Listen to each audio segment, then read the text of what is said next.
It came to pass at that time that Judah departed from his brothers and visited a certain Adullamite whose name was Hira.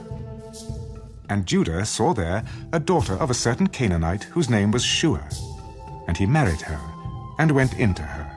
So she conceived and bore a son, and he called his name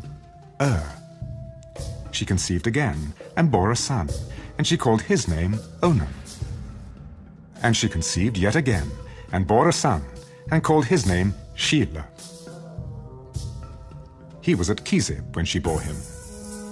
Then Judah took a wife for his firstborn, and her name was Tamar. But Judah's firstborn, was wicked in the sight of the Lord, and the Lord killed him. And Judah said to Onan, Go in to your brother's wife and marry her, and raise up an heir to your brother. But Onan knew that the heir would not be his. And it came to pass, when he went in to his brother's wife, that he omitted on the ground, lest he should give an heir to his brother. And the thing which he did displeased the Lord. Therefore he killed him also.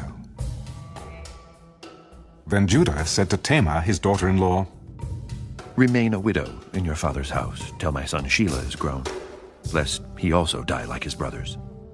And Tamar went and dwelt in her father's house. Now in the process of time, the daughter of Shua, Judah's wife, died. And Judah was comforted, and went up to his sheep-shearers at Timnah, he and his friend Hira the Adullamite. And it was told Tamar, Look, your father-in-law is going up to Timnah to shear his sheep. So she took off her widow's garments, covered herself with a veil, and wrapped herself, and sat in an open place which was on the way to Timnah. For she saw that Shelah was grown, and she was not given to him as a wife. When Judah saw her, he thought she was a harlot, because she had covered her face. Then he turned to her by the way. Please let me come in to you. For he did not know that she was his daughter-in-law. What will you give me, that you may come in to me?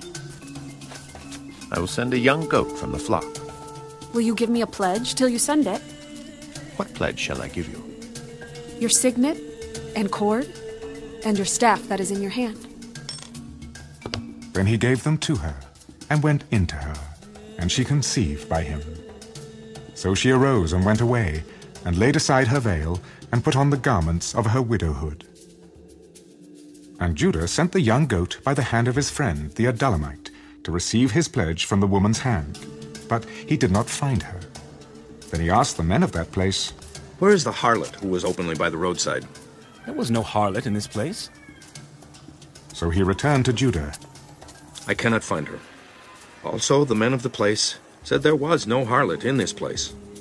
Let her take them for herself, lest we be shamed. For I sent this young goat, and you have not found her. And it came to pass, about 3 months after, that Judah was told, Tamar, your daughter-in-law, has played the harlot. Furthermore, she is with child by harlotry. Bring her out, and let her be burned. When she was brought out, she sent to her father-in-law. By the man to whom these belong, I am with child. Please determine whose these are, the signet and cord and staff. So Judah acknowledged them. She has been more righteous than I, because I did not give her to Shelah, my son. And he never knew her again. Now it came to pass, at the time for giving birth, that behold, twins were in her womb. And so it was, when she was giving birth, that the one put out his hand, and the midwife took a scarlet thread and bound it on his hand. This one came out first. And it happened, as he drew back his hand, that his brother came out unexpectedly. How did you break through?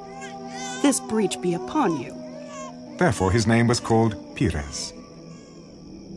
Afterward his brother came out who had the scarlet thread on his hand, and his name was called Zerah.